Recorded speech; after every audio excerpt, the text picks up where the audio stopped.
Hi everyone, I'm Steve. Welcome to the Gen-Xen Grip, the TV show. Yeah, I know, right? The podcast where we talk about everything and nothing from the cusp point of view on that end. So before we get started today, we're going to go ahead and give you this short little disclaimer. So just a quick note before we dive in, this podcast is all about sharing stories, insights, and real talk around mental health and other things like insurance and life. We're not here to diagnose or give any medical advice. Just to connect and support. We're not here to be your counselors, especially me. Or your financial advisor, especially me. Mm-hmm. Or your financial advisor. We're just putting things out there, okay? If you are struggling with your mental health, please reach out to a licensed professional or call or text 988 for help. And just remember, you're not alone. All right, so with that, our show is going to be interesting today. So I'm Steve. And I'm Kerrie.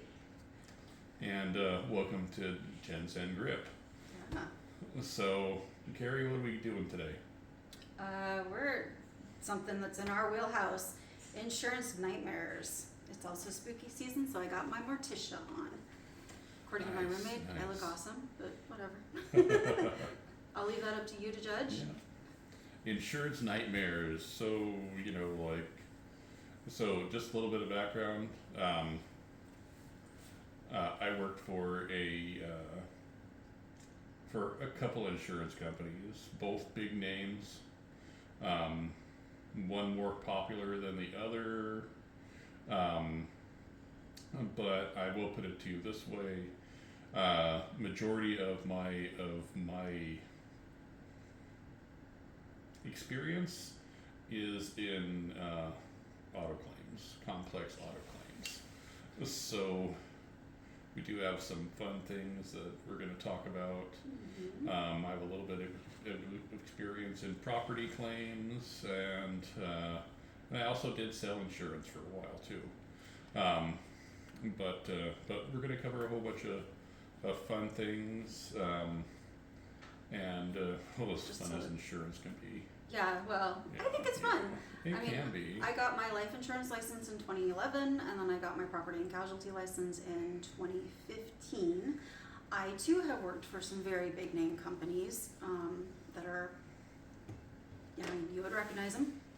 And then I worked for a couple of life insurance companies that are less known to the general population. So definitely we're going to focus on some property because that's our wheelhouse, and I currently work in the industry right now. I also have my CIC, which is a certified insurance counselor certificate, which is actually one of the hardest tests I've ever taken. And I've taken the financial advising 6 Series 66 and passed it on the first time, and I did fail one of the CIC tests, the first test I took, which ironically was on property and casualty. You would not expect me to fail that, but I did. Just the way their testing format's just very, very different than what I was expecting. So anyway, not an easy certificate to get. Not the hardest, but not the easiest. But yeah, between the two of us, we have a lot of stories that we could tell, and we've got some Reddit stories for you about insurance, and we'll give you our two takes on it, since we both are in that industry. So if you have any questions, or if you have anything that you would like to add, please add it in the comments, and we'll just go ahead and get started. Unless you want to add something, you want to say something about your experience? Oh yeah, and this is Tuk Tuk from Raya. Well, there's not much to say. At this company that I worked at, I did all auto insurance. So I was a claims adjuster for for complex claims and easy claims. The difference between a complex claim and an easy claim is we know exactly who is at fault in an easy claim. You know, and in complex claims you have to do the investigation. So there's a lot that goes into that. I'm not going to bore you all with the details, but I did that for about 4 years. It was pretty interesting. You hear a lot of stories.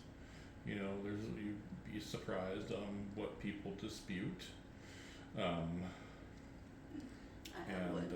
especially on the auto side, and you kind of get a little bit of a touch of human nature when you think about when you think about accountability and things like that, and just how different types of people claim accountability.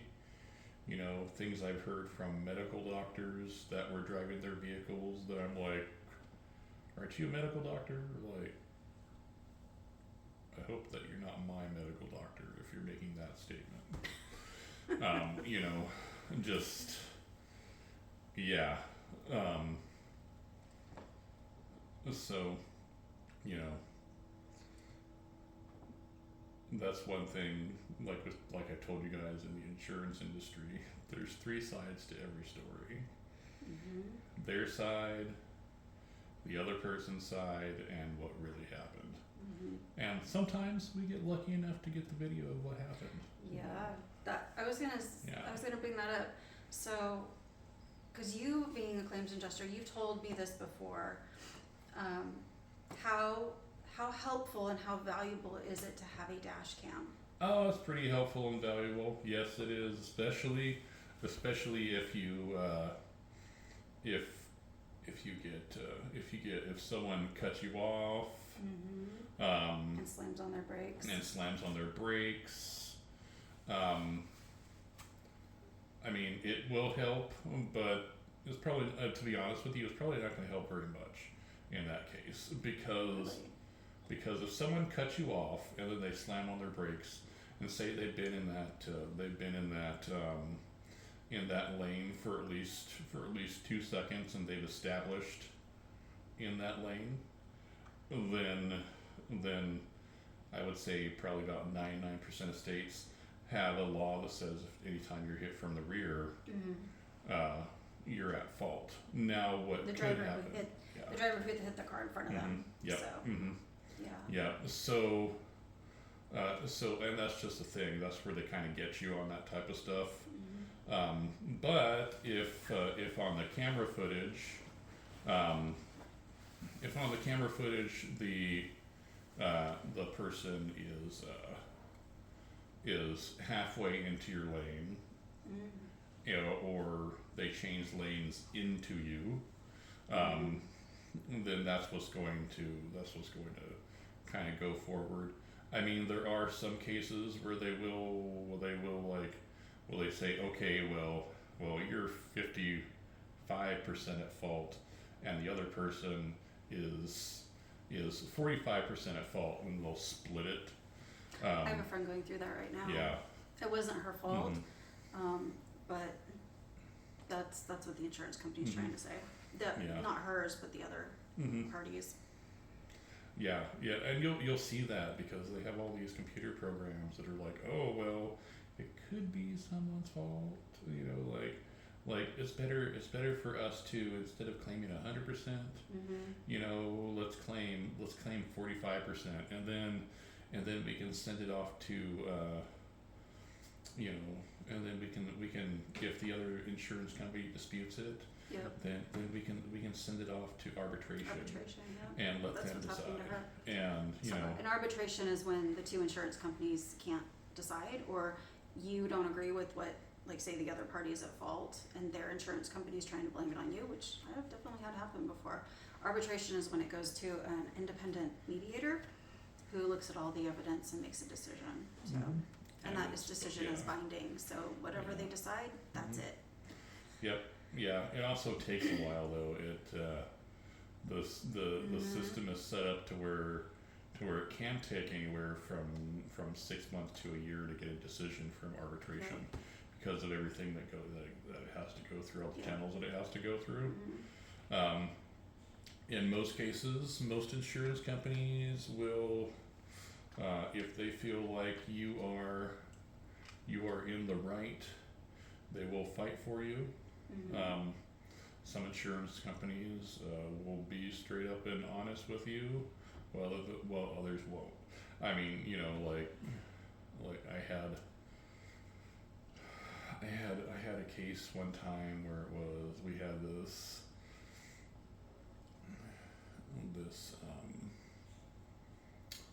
person who was driving down the road, and this was in New York. It was on a highway in New York, and you know, he was traveling in his lane, and another car came in too close, but she was established. This guy was not paying attention and ended up hitting the person in front of them. I would think that there could be a way to dispute that, though, especially if it's on a highway or a freeway and you're going the speed limit, or you know, going with the flow of traffic, and somebody does that and cuts you off, especially if you have a bigger vehicle like a heavier truck. You don't have time to slow down. Yeah, there's ways in New York to get around that part. Just in any state, really. You know, I mean, you know, but really, like you said, if they're in that lane for more than 3 seconds and they've established,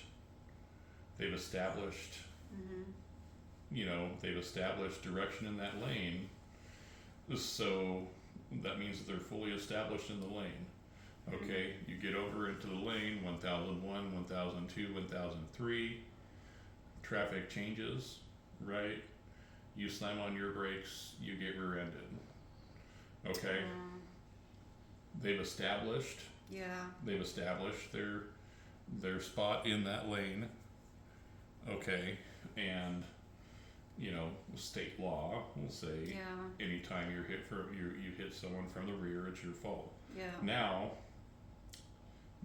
what can go for you in the state of New York, because New York has this funny law.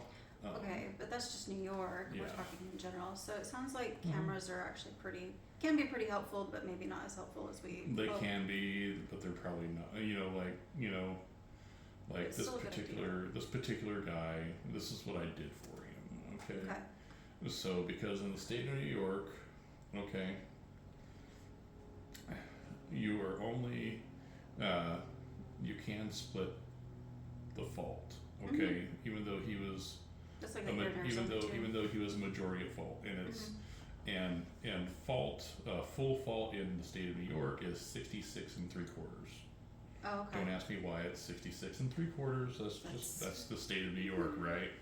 So what I told him, so his insurance rates would not go up, is that, well, you know what, you know, you did hit him from behind, so state law says that you're at fault, but that doesn't mean that I can't put some fault on that other person for coming into your lane so soon.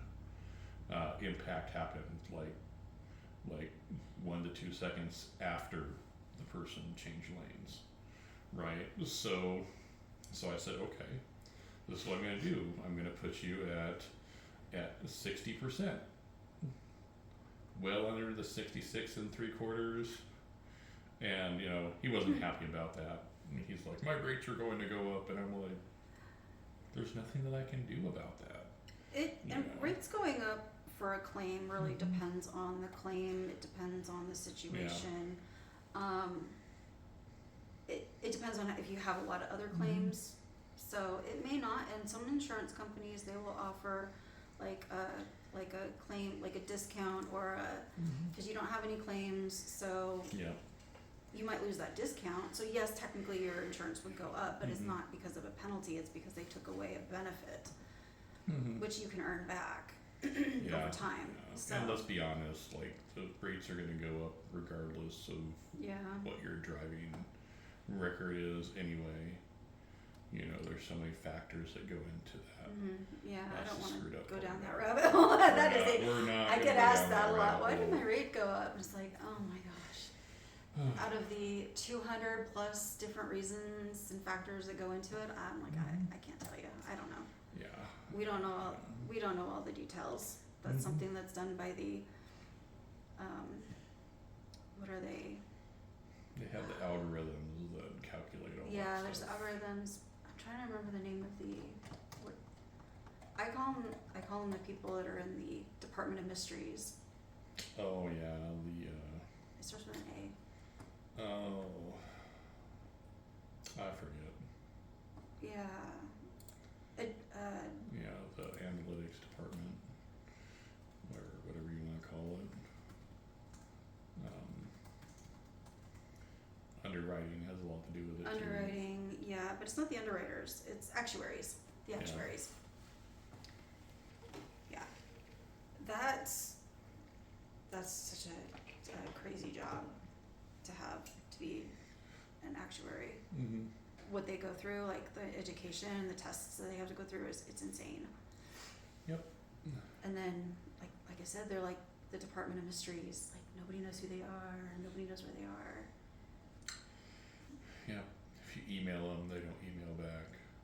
They don't No. have a number, No. so you can't call them. It's like you know, like I'm sure I have some insurance adjusters out there that know how fun it is to try to get hold of underwriting. You know. We can't get a hold of underwriting either. Yeah, no one can. You know why? Because underwriting is a mysterious department that exists but doesn't exist. It's like the CIA. I mean, like, you know, It let's face depends it. though, because I you worked know. for one of the insurance companies that I worked for. We had a line to the underwriters, which was awesome.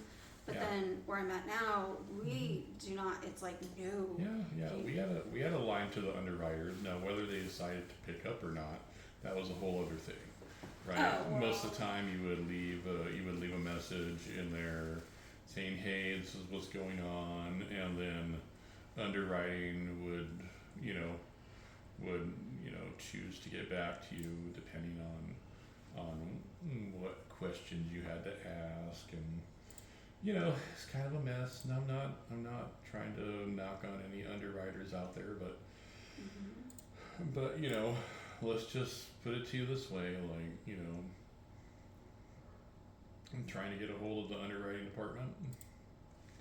If you were to call someone right now and ask to talk to the underwriting department, you wouldn't be able No, to you do won't be it. able to. Don't even try it. But these, I have 3 Reddit stories for us today. All are about property damage. And they're all about not having enough coverage or the insurance was denied.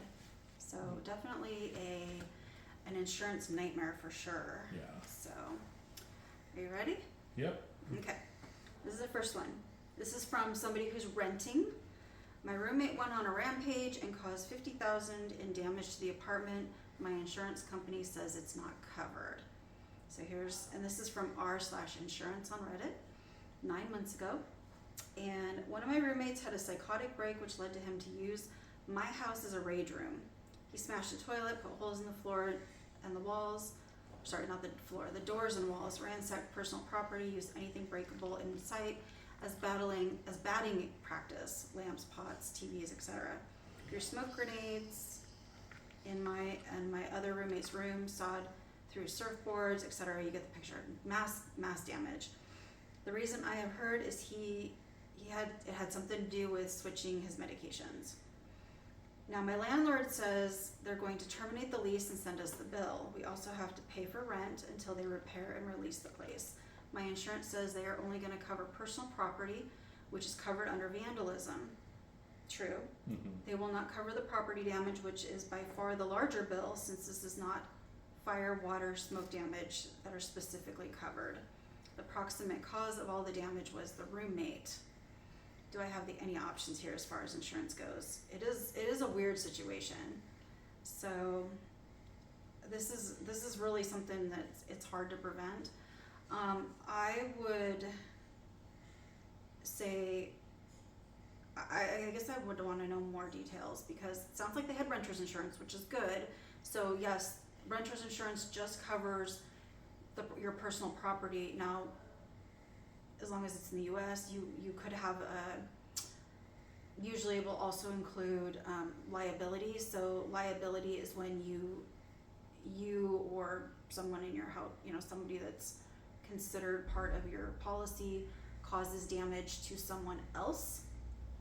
In this case, it would be the landlord's property. Like, it sounds like they had a house, not an apartment, but a house.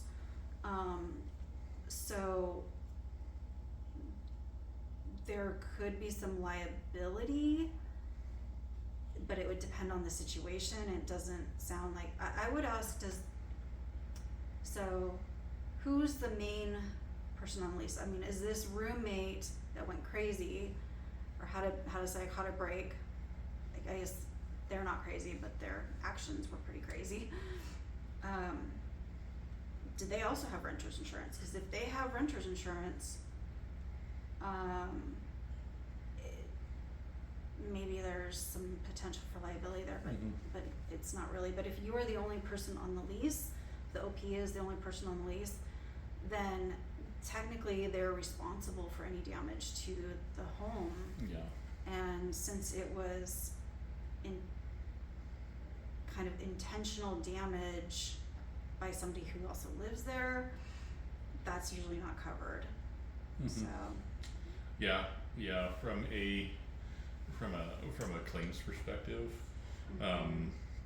whether you're having a psychotic break or not, if you intentionally take that baseball bat and smash stuff around the house, we're not going to cover you. That's an intentional act. Yeah, but it's not the OP that was intentional. It was his roommate. So if the roommate has the psychotic break, But it depends on if he was covered under the policy. Right. If he was covered under the policy, then you'd be able to say it was intentional, right? If he had to have his own property, if he had to have his own policy, then his policy wouldn't cover that. So I don't know. There's so many details that kind of go into this to where to make a determination on that. I mean, I mean, could they say that that it was vandalism? Yes. Okay, they could. But on the other hand, okay, if his roommate was listed on the policy as an insured, okay, then no, it's an intentional act. Well, the other thing that says here is the insurance company said they're going to cover the personal property, which is covered under vandalism, which by kind of proxy, if they're going to cover the personal property, they would normally cover the structural damage to the property or the damage to the property itself. Yeah. The home, because it would be also considered vandalism. However, if their policy is only, it says fire, water, or smoke damage. So if vandalism and theft and some of the other causes are specifically excluded or not included, depending on how the policy is written. So it sounds like their policy might have covered it if they had vandalism coverage for the property damage. So and that's one thing to look out for is look your contract. Look at your contracts, because sometimes vandalism is not covered in your renter's insurance policy. Right. Sometimes it is. And sometimes it is. So if you're going out and you're getting that policy, that's like $1.99, you might want to check it because check your contract. Because it might be worth paying, $13, $14 a month for a little bit better coverage than saying, oh well, like $100,000 in liability, blah blah blah. That's okay.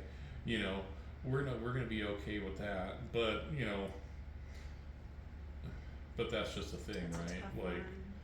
Like it's a tough situation, but you have to know what you're looking at, and and that's why they have people that'll be, for me, I'd rather be oversold on insurance than find out that I don't have enough coverage. Oh, Yeah. I have I am way overinsured. Well, in some ways I'm way overinsured. I have insurance on like everything. I have insurance on my dog. Yeah. And on my birds. I don't have it on the reptiles yet. I need to add that. But I mean, I have pet insurance. I have home warranty. I have obviously homeowners and auto and everything else. But I've also got umbrella. Yeah, I got everything covered. Just you hear about when you work in this industry. I tell people that there's 3 types of people that understand insurance. Those of us who work in the industry, like Steve and I. Well, Steve used to work in the industry. I still do. Lawyers, because yeah, that's their paycheck. And then people who've had a really bad experience with insurance, or had a loss that their insurance didn't cover, or maybe the other way around, where they had a really bad loss, but their insurance did cover it, and so they had a really good experience. They wanted to learn more. So those are the 10, but generally it's the other way around. It's people finding out that they had a really bad loss and they didn't have coverage, or they didn't have enough. So those are the 3 types of people that I generally come across that understand insurance. And we're not here to be like, oh, insurance, and we're definitely not going to say you should go with one company over another or whatever. But these are just situations that unfortunately either could have been prevented or could have been, I mean, your roommate having a psychotic break is not something that you're going to be able to prevent necessarily, but you could have had potentially better coverage that may have covered that. It's really hard, and that's pretty much what the comments say too. It says, unfortunately, this is one of the, I don't know if it's a top, yeah, it's one of the top comments. Unfortunately, you don't have any options insurance-wise. Most renters' policies are named perils only, and what that means is that they're only going to cover the damage if it's caused by these specific things. That's what's called a named or closed peril policy, as opposed to open, where everything's included unless it's specifically listed as not included. Yeah. So, but yeah, most renters are named perils. I think even ours, the company I'm at now, I think even that's named perils. Yep, and just so you know, perils that are always excluded are nuclear fallout, and what was that other one? Oh yeah, acts of war. So acts of war just depends on the policy. Acts of war always excluded. Not those. You better read the policy again. I have read the policy. I've done presentations on the policy, the contracts. Acts of war. I'll have to go back and look at it when I. Is usually not covered. Yeah, the homeowners is, the renters isn't with us. And I have combed through that contract. I'm the contract person for my group, so. Yeah. Exclusions, you want to know your exclusions. Or if it's renters and it's named perils, you want to know what that list is that's covered. So it sounds like this person didn't have theft or vandalism as a named peril. And liability and property damage can be they can have different things that are covered. You have to treat them as separate parts of the policy. Which, thinking about it, which is probably why they would pay for his stuff under vandalism, but they won't pay for the damage to the property, most likely, because the liability did not cover vandalism, but the personal property part did. And that's pretty common. It's a little bit scary because if you don't know what you're buying, and I'll be honest with you, there's people out there selling insurance that don't know what they're selling, or leave stuff out.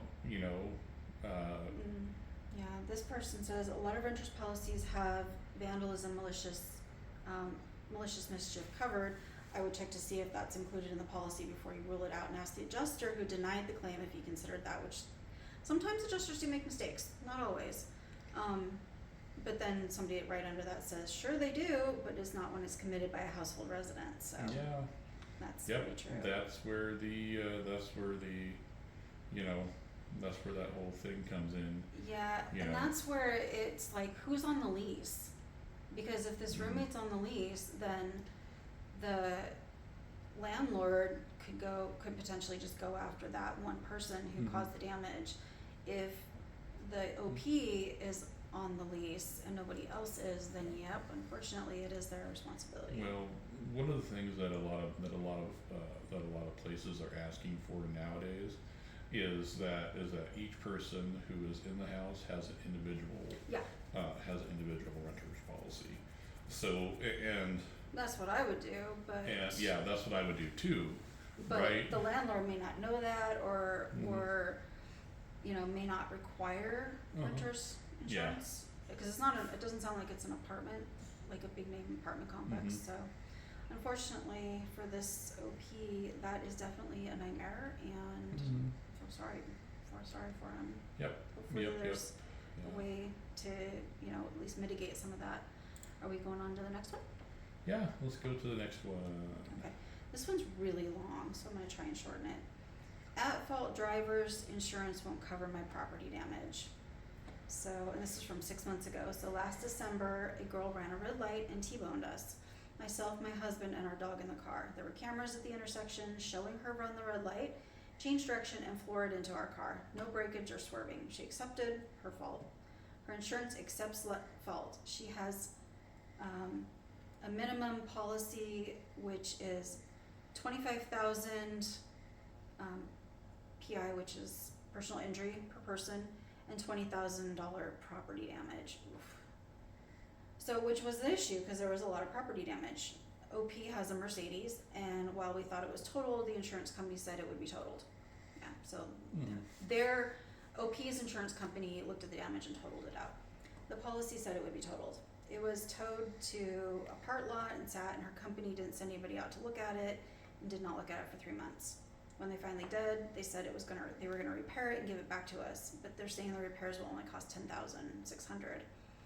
Their own shop said this won't cover it. This initial estimate and the cost will go up. Their agreement states that they have to approve any future repairs, but they're willing to change the wording of the settlement to say that the car will have to be fully repaired to pre-loss conditions, which is what insurance is. It's supposed to get you back to where you were. They're refusing to cover the surgery our dog had to have on his spine due to the accident, saying it's more than the value of the dog. It was $17,400 for the x-rays for the dog. They're offering us $900, so which is the value that they came up with for the dog. So then they rented a car for a couple weeks,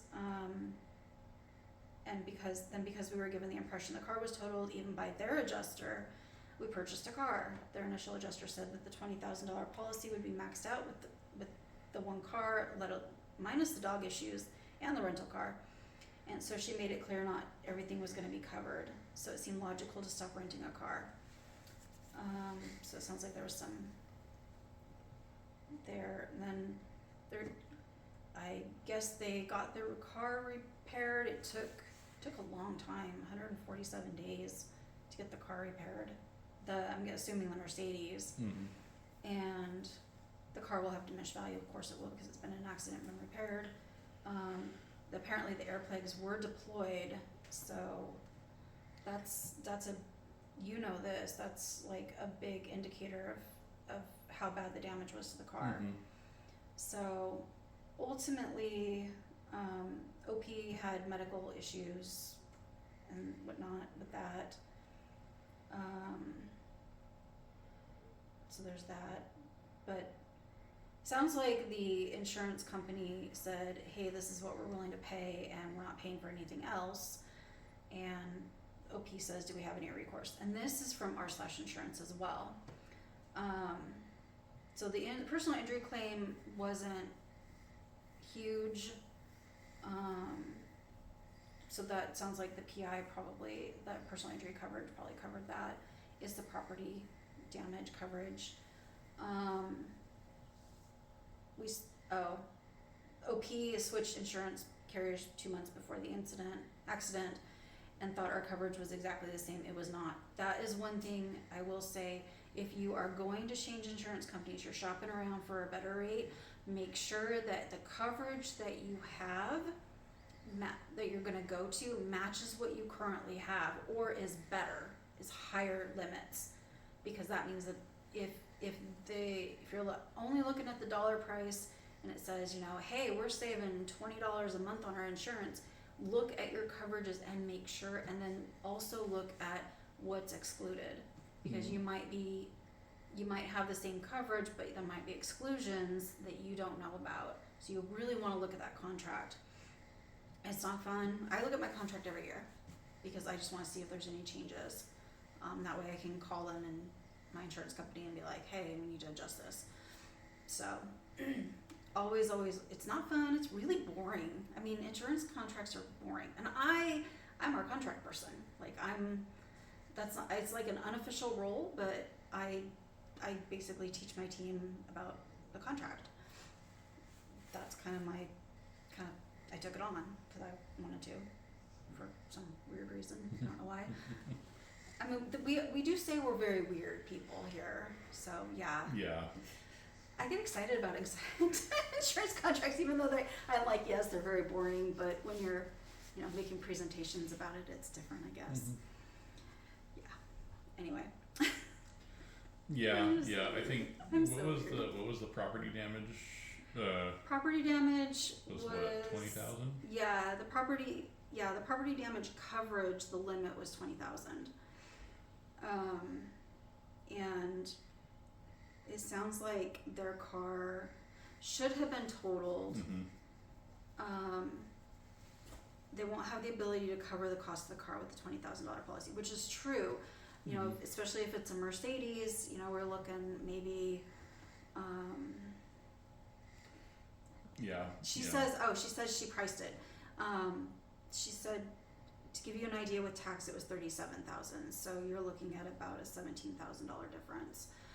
Unfortunately, this OP is gonna have, because the insurance company that was at fault, or the driver that was at fault, they only have to pay up to the limit of the policy. So if the other driver doesn't have enough coverage, and there's that gap between what the insurance company will cover and what the actual damage is, the only way to make that up is you'd have to sue the driver herself, and she may not have enough.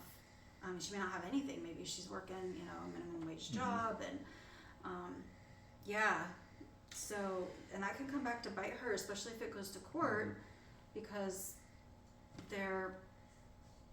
she goes after, the OP goes after her, and the court sides with the OP, which most likely they would, then the at-fault driver risks having their wages garnished.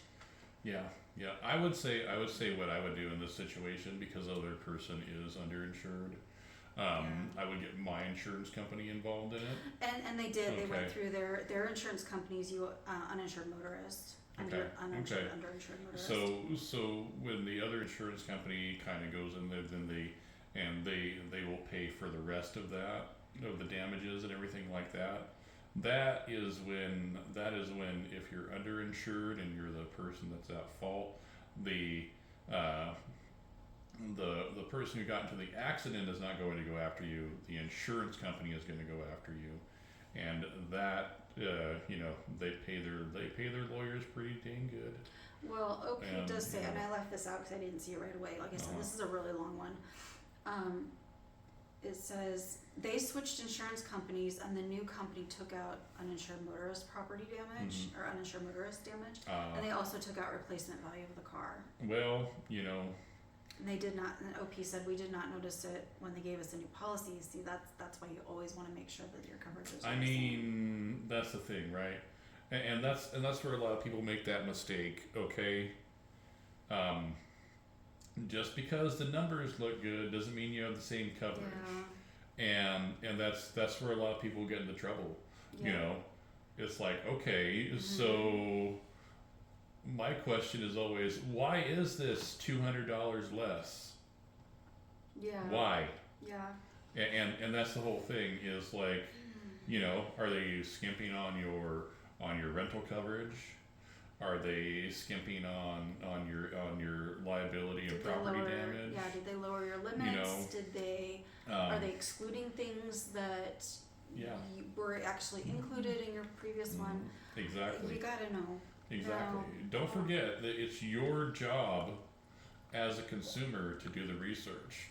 Yeah. Just because this insurance agent is like, oh well, I can get you in right here on this, it doesn't mean you're gonna have the same coverage. Here's what does suck though. The dog had to have $17,000 worth of surgery, and because animals, I mean, we love our pets, and there are some states that are trying to get this changed, but at the moment pets are considered property. So property damage, they'll only cover up to a certain amount that's in a vehicle. So that's why they'll only cover what they say $900 of the $17,000. So again, the OP is going to have to go sue the driver for the vet bills, which is really unfortunate. Yeah. I mean, there's other ways to get through that too, depending on what their homeowners coverage looks like as well.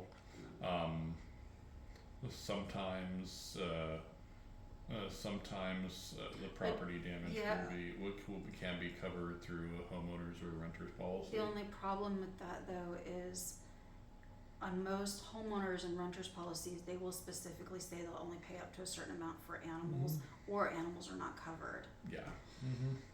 And that's pretty standard. So that's where having pet insurance can be really helpful, potentially. You also gotta, if you've got pet insurance, you also gotta look and see what's covered on pet insurance as well.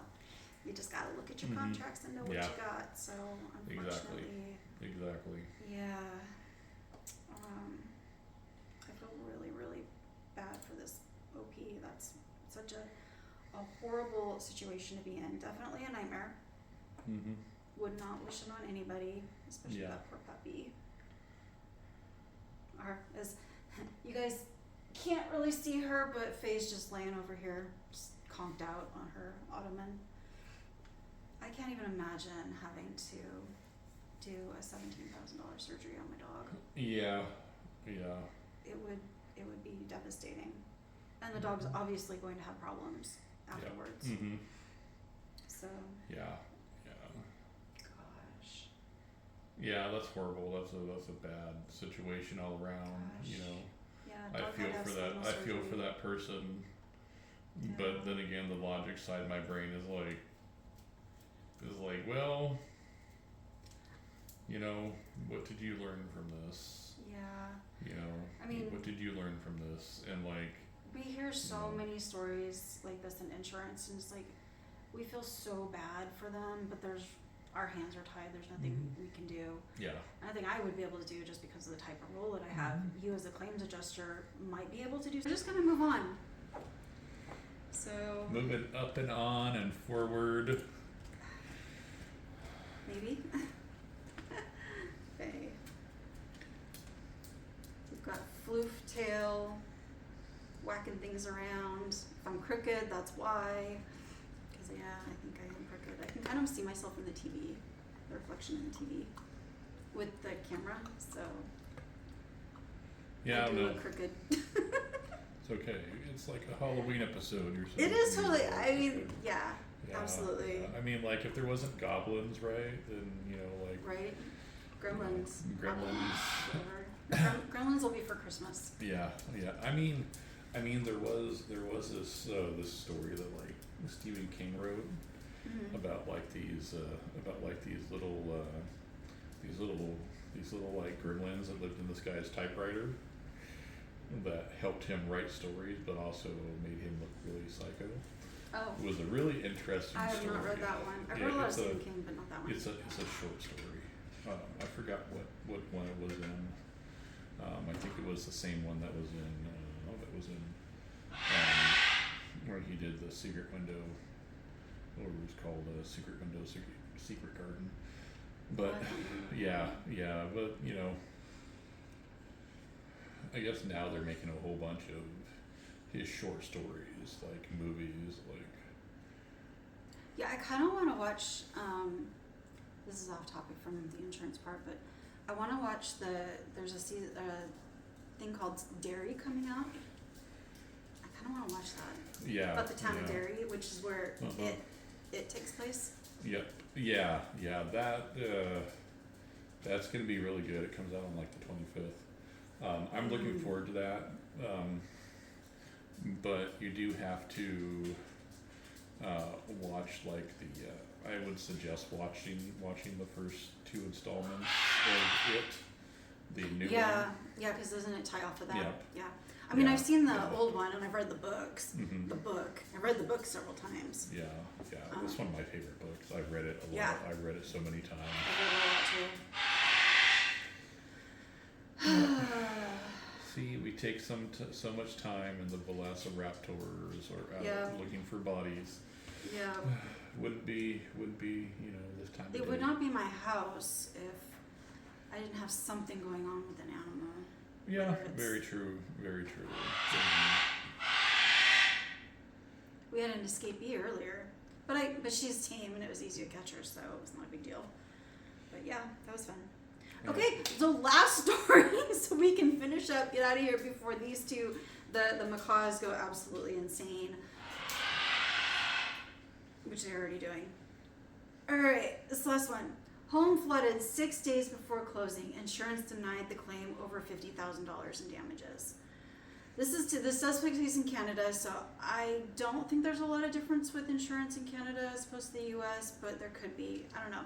It takes place in Ontario. It's from r/Legal Advice Canada, just 4 days ago, so very new. So this person said, In case you're wondering, Kerrie is now learning how to cook macaw in her home. Merry Christmas. how to cook macaw food? No, how to cook macaw in her oven. As you can see. Macaw food. Yeah, but do you know how to cook macaw in your oven? Oh. It'd be a very exotic chicken fricassee. Yep. Gosh. Yeah. Birds. And that is why macaws make terrible pets. Yep. That's why parrots make terrible pets. There's no such thing as a quiet parrot. Well, I mean, there's also no such thing as a quiet child, so I guess there's an argument there. But anyway. But your children can get up and move out, and then they're not quiet, and then they're not loud anymore. Macaws don't move out. Of course, on the other side, they will never ask for a college education or a car or whatever, but... True. Yes. And unlike children, you can also cook your macaw if you really wanted to. I throw them in, I don't throw, but I can put them in a cage. Can't do that with a kid. Yeah. I mean, like, you could just... I can sell them. Yeah, I can exactly. sell macaws. Exactly. I mean, like, You can sell your children, but it's not legal. Exactly. And who would want someone else's kids if they already know that they're defective? Anyway.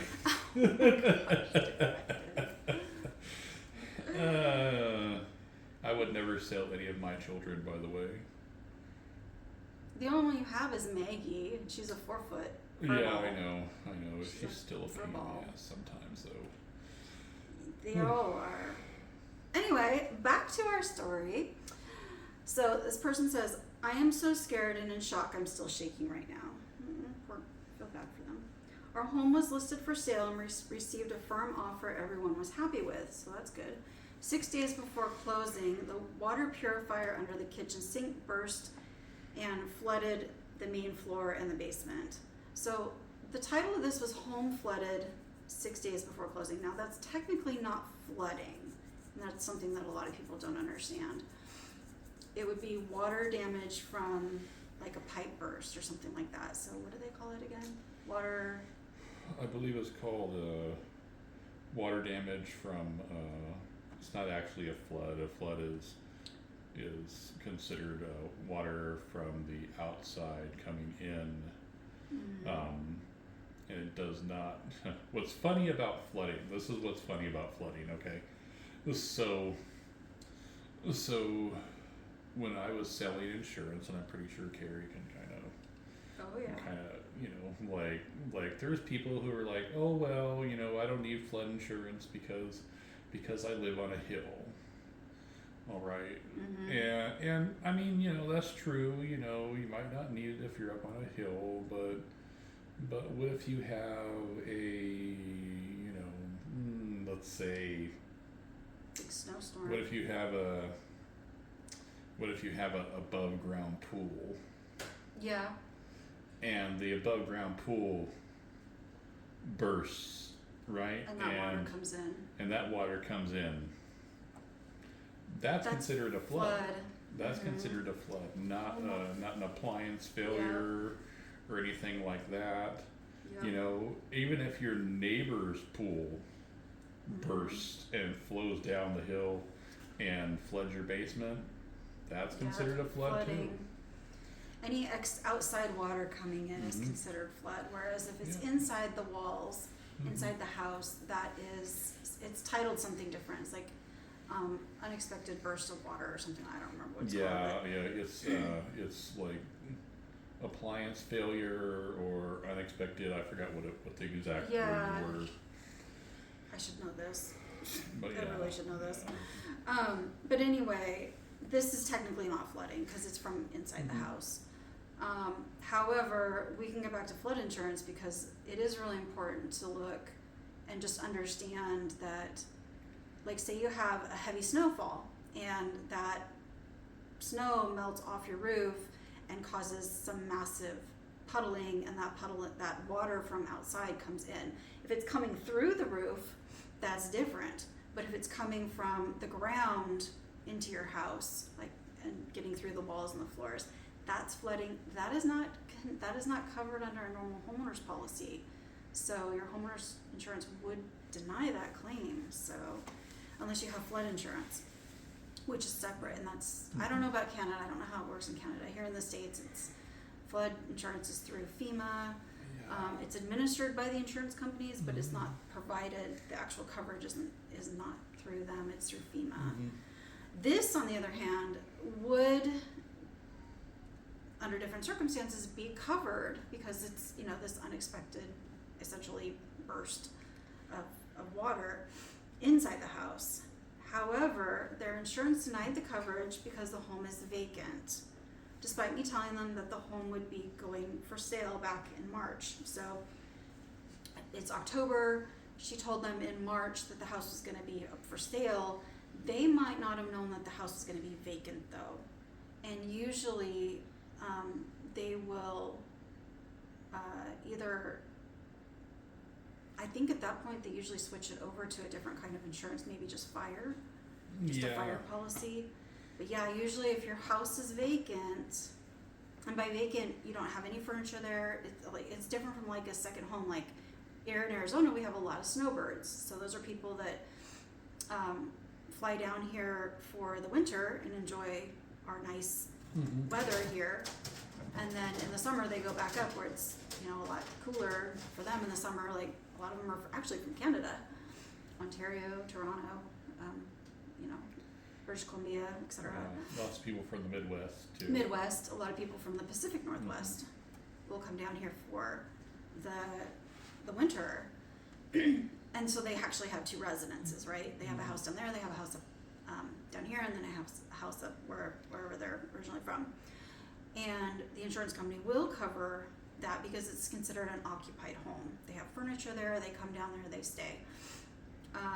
But if you don't have anything in there, then it's considered vacant, and most insurance companies won't cover vacant properties. So yeah, unfortunately, they're gonna be denied.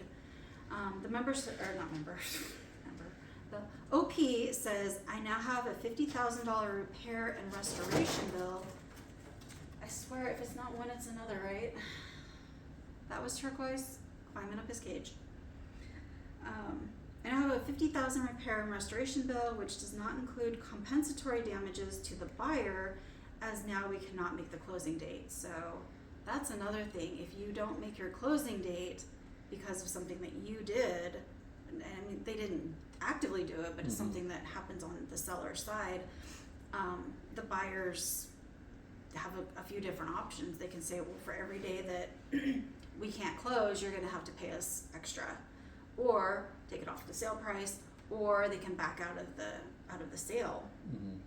So she says, this is an absolute nightmare. Where do I even start? Where can I get a loan for something like this? Could the buyers back out? I was relying on the money from the sale, and now I have nothing. She said, I don't know what to do. I'm so overwhelmed. I don't know if it's a female or a male. I don't really know, but I'm saying she.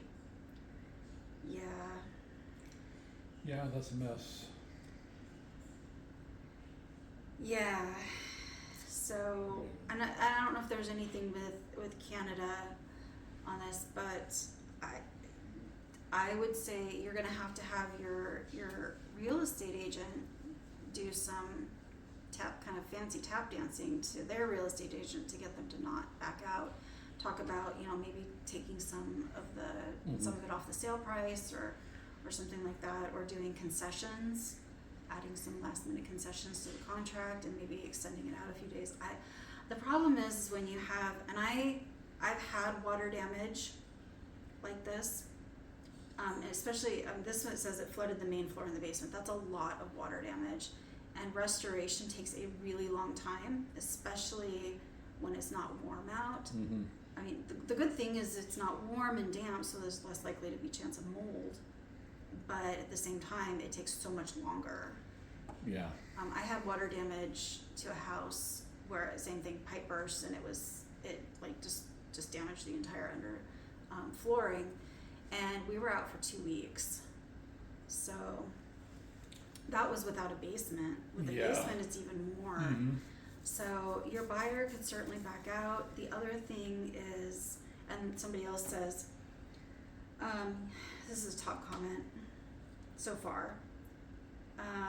Your buyers can back out. Would you want to take possession of a property that you paid market price for if it suffered extensive damage? And the answer is no.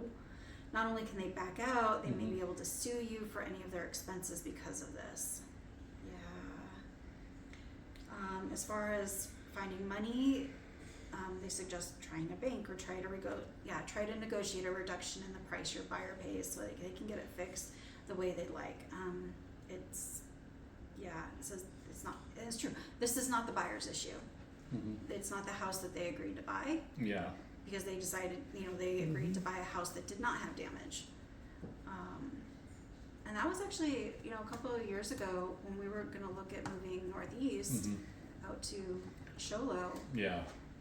The house that we were going to get, there was a lot of problems with that house in terms of towards the closing and just the paperwork. It wasn't anything wrong with the house. It was a beautiful house. Yeah. Except they put the wrong back door in, and it wasn't, it just didn't fit properly, and it actually did have water damage. Yeah. And we checked it before, maybe 2 weeks before we were supposed to close, and the walls were damaged, the floor was damaged, and we were like, hey, what the heck? And they said, oh, we'll fix it. Well, they replaced the stuff that was, and the damage wasn't like the whole house. It was some snow melt that came in from under the door. But it damaged the flooring and it damaged some of the walls. So they replaced that, but they didn't actually fix the door. We're like, this is going to happen again.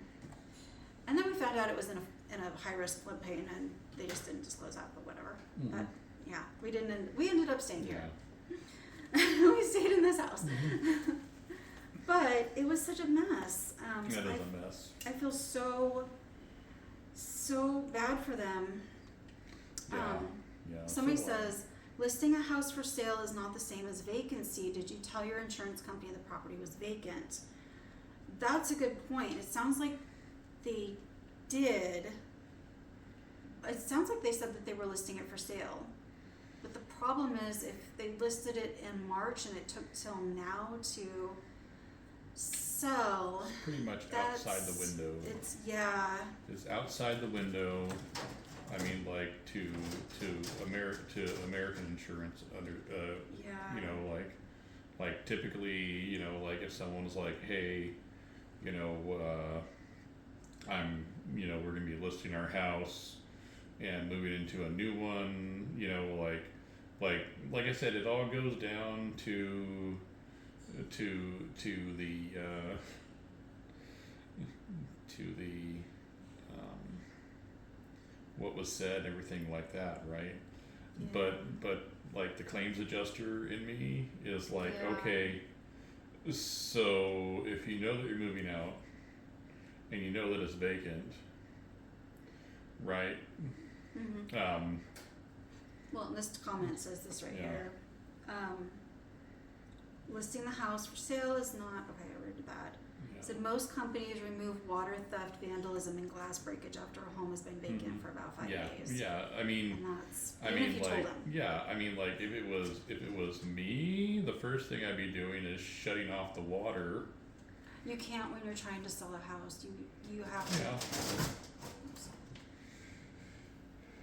I mean, you can, but they have to be able to turn the water. Like, you can shut it off at the main, but you can't call the water company and have them shut the water off. Yeah, I know.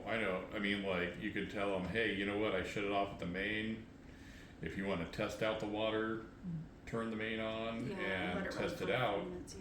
You know, that could be something that the real estate agent can do, but, you know, but that's just me. I don't trust any appliance. I don't trust, you know, like, you know, that's the risk that you take. Yeah, actually, when we were looking for a house in Show Low, we went to a house and we walked in and there was literally water everywhere, and it was cold. So this was a couple years ago when they had the big. We had a ton of rain in Phoenix, but in the higher elevation areas like Show Low, they got a lot of snow. They had like over a foot of snow, and everything was cold, and you know, pipes were freezing and stuff. And one of the houses we walked into, it was just flooded everywhere, and on the outside of the house there was like icicles, like, and then there was water dripping off the icicle. It was really weird. But yeah, the whole house was just totally flooded, and so were the only people that had been in there since the pipe burst, because our agent called their agent to call them, the owner, and be like, your house is, you know, flooded, and the owner apparently was like on the East Coast. Yeah. So my agent did turn the water off, but the damage was there, especially since it was freezing. So not only are they going to get damage from the water there, but then it's going to freeze. Yep. Yeah. We did not.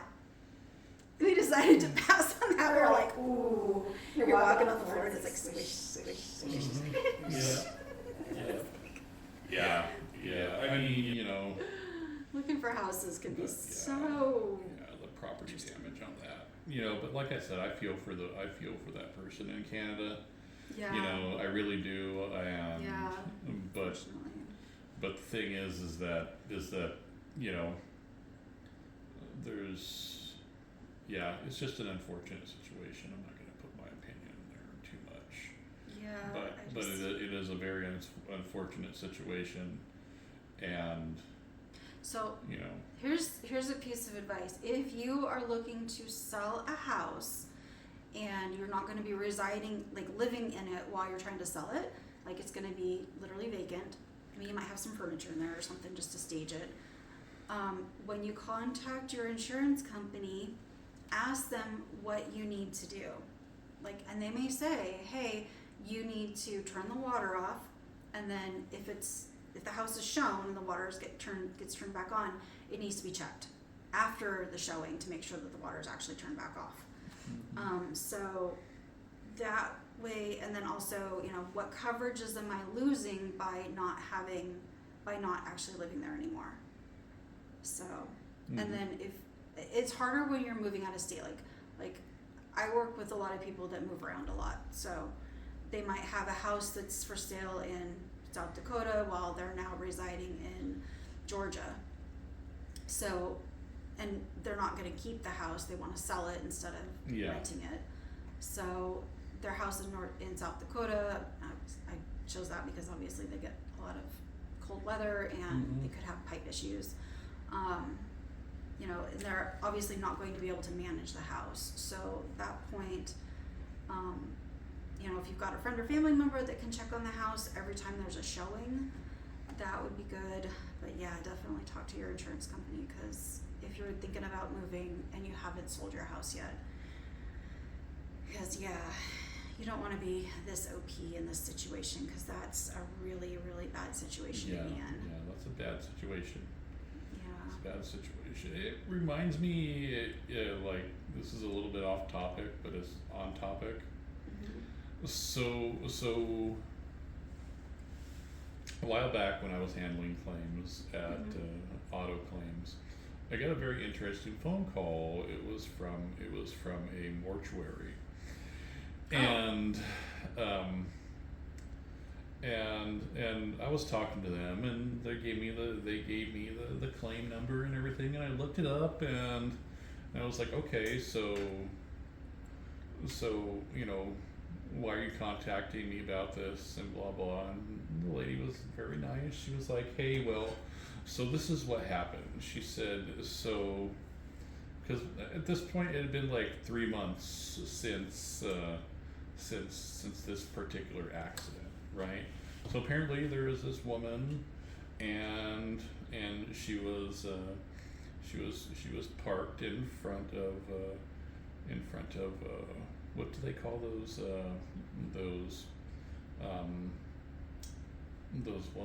enclosed barrow units that are like in the wall, like where you can just like slide the coffin into the wall. They have it like, it's not like a mausoleum, but it's something else. Are you talking about like a crypt, like an above ground crypt? Yeah. Was it at the cemetery? It was at the cemetery. Okay. Yeah. So it's like one of those family. Not really. They have them to where they have the ones where you can be buried in the ground, and then they have the ones where you can where they have like these enclosures, and you can just slide the whole coffin and be above ground, and it's actually built more like a wall. I forgot what they were called. But anyway, so this woman was older, right? And you're talking about a burial vault? Yep, that could be it. Yeah. No, they call it a mausoleum. Yeah. Is it a mausoleum? Yeah, it's okay. Apparently it's a mausoleum. All right. Well. I did not know this. I didn't know that either. But like when I think mausoleum, I think like single family. Yeah, like in Louisiana. You know, but this is more like, you know, you have Fred up here, you have Wilma over here, and then it's like one of those. It's like a like a morgue. Kind of, sorta, but it's sealed off, right? Yeah. So the lady was telling me what happened. She was like, well, okay, so the person, you know, pulled into their parking spot, and they came in and did what they needed to do, and then they went and to leave, and instead of putting the car in reverse, they put the car in drive, and then she stepped on the gas, and she went up over the curb and took out a whole wall. Actually, they are called burial walls, outdoor structures with holes or slots for the remains of the deceased. Yep, she took out a whole burial wall, and so the lady from the mortuary was telling me, she was like, well, there was like $40,000 worth of damage, because not only did she go through the retaining wall, but she went through the retaining wall and disturbed the remains of these other people, like 4 or 5 of them. So they had to call each and every single one of those people's families. Yeah. Then they had to have the remains removed. Oh my gosh. Then they had to have them fixed. And okay, so long story short, like, talk about disturbing the dead, right? Like, literally. Perfect for Halloween. So perfect for Halloween, right? Right, but that wasn't even the horror of the whole thing. Okay. Kerrie, what is one of the things that we tell that when we're selling insurance, especially car insurance, what is one of the biggest things that we tell people when it comes to coverages? Don't go with the state minimum. Right? Don't go with the state minimums.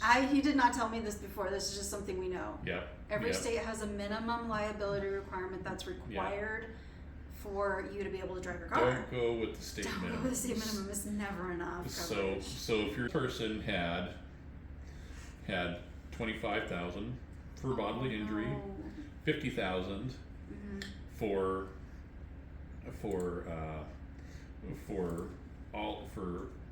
combined bodily injury, okay, and then the property damage was at $10,000.